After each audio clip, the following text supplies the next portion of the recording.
একের পর এক নারী পাচারের ঘটনা শিলিগুড়িতে। প্রশ্ন উঠেছে, শিলিগুড়ি কি এখন নারী পাচারের ট্রানজিট পয়েন্ট?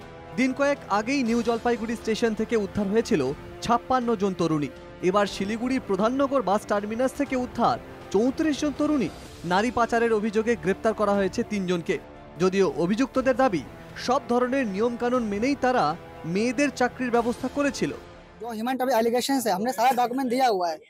हमने जितना डॉक्यूमेंट्स है सभी सर के पास दिए हुए हैं। हमें पूरी यकीन है थाना पे भी और कोर्ट पे भी कि हमने कुछ भी गलत नहीं किया है। सर अगर टी गार्डन में टी गार्डन बंद हो रहा है, रोजगार नहीं मिल पा रहा, तो ये बात उनसे जाके पूछे जो बात हमसे आपसे पूछ रहे हैं। हमने सारा डॉक्यूमेंट 170 पेज का यहाँ पे दिए हुए हैं। हमें पूरी यकीन है पुलिस पे भी और कोर्ट पे भी हमारे साथ कुछ भी गलत नहीं होगा। हमने सबका सब अपने डॉक्यूमेंट्स दिए हुए हैं। ক্যান্ডিডেটদের কাছ থেকে জেনে নিন, ওরা সব সত্যি কথা বলবে। না, ওখানে তো আপনারা চাকরির জন্যই নিয়ে যাচ্ছেন, এখানে তো এটা কোনো ভুল নেই। সেটা কোনো ভুল নেই। না, কোনো ভুল নেই। কোথায় নিয়ে যাচ্ছিলেন আপনারা চাকরি? আমরা কোয়েম্বাটুরে নিয়ে যাচ্ছিলাম। এর আগেও তো আপনারা চাকরি দিয়েছেন অনেকজনকে।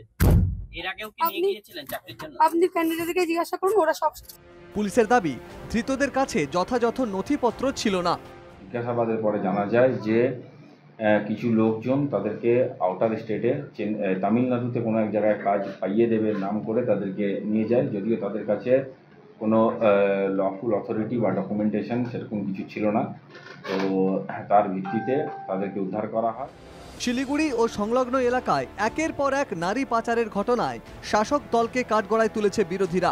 সিপিএম নেতা তথা শিলিগুড়ির প্রাক্তন মেয়রের অভিযোগ, রাজ্যে কাজ না থাকায় নারী পাচারের ঘটনা বাড়ছে।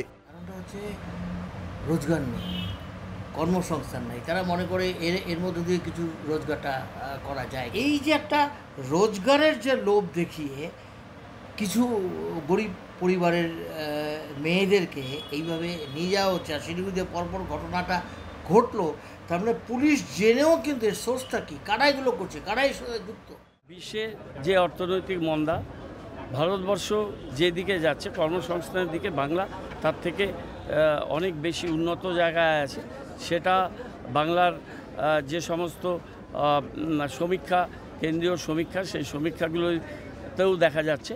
আমরা স্বনিযুক্তি প্রকল্পের উপর, সেলফ এমপ্লয়মেন্টের উপরে বেশি জোর দেওয়া হয়েছে। সেই জোরটা দেওয়া হয়েছে ছোট ও মাঝারি শিল্পের উপরে বেশি জোর দেওয়া হয়েছে। কেন আজকে জানি আমরা শিলিগুড়িতে চা বাগান এলাকার উন্নয়নে কাজ করছে বেশ কিছু স্বেচ্ছাসেবী সংগঠন। এক স্বেচ্ছাসেবী সংগঠনের অভিযোগ, মানুষের সচেতনতার অভাবেই নারী পাচার বাড়ছে। এর পিছনে না অজ্ঞতাটা বিরাট কাজ করছে। সাকসেস তো অবশ্যই, আমি স্যালুট জানাই জিআরপিকে, আমি স্যালুট জানাই সিআইডিকে, যারা এই কাজগুলো করেছে এবং যারা ইনফরমেশনগুলো নিয়ে এসছে। কিন্তু তার থেকেও বড় একটা আশ্চর্যের বিষয় যে এত কিছু অ্যাওয়ারনেসের পরেও দেখুন পরিবার কিন্তু এখনো অজ্ঞ।